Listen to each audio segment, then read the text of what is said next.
Good morning guys. Today is my detox day or igit-igit day. So, to guys, pang detox to guys. Papaya. Thank you, Ma'am Venus. And after papaya coffee, but I will eat the one guys, the seeds of papaya.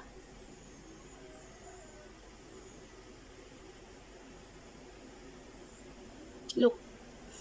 Nguyain ko lang siya, hindi ko siya nguyain. Iswallow ko lang siya or lunukin na hindi ko nguyain. Yun lang. Tapos kain na ako.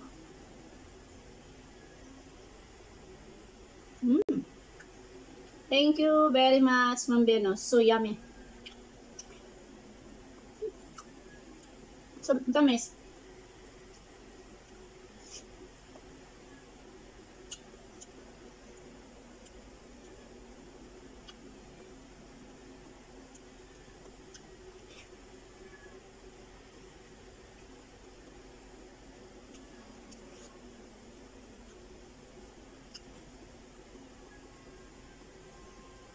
Time check.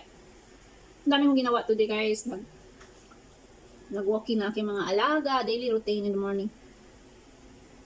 Kain sa kanila. Then walking again.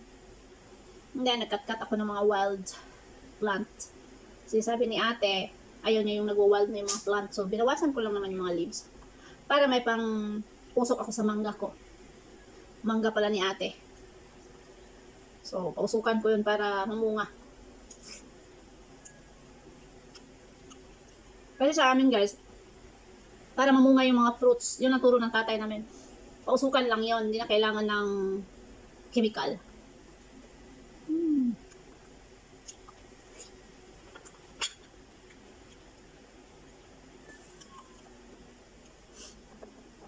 Tapos papaya guys, magpo-coffee ako. Alam mo guys, sa pamilya namin, coffee is life. Sa kanila, kilay is life. Ako, coffee is life. I don't care kung yung mukha ko, wala akong makeup. Doesn't matter. Bata pa lang ako guys, yun yung ulam ko, coffee. Pero, hindi binibili yung mais.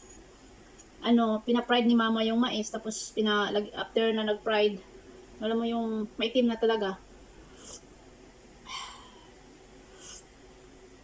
Sinabawan, pinakuluan, tapos yun ang coffee namin. Lagyan ng brown sugar, tapos yun yung ulam ko.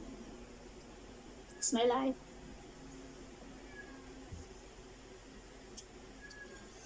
Thank you for watching. Have a good day, have a good evening, have a good time.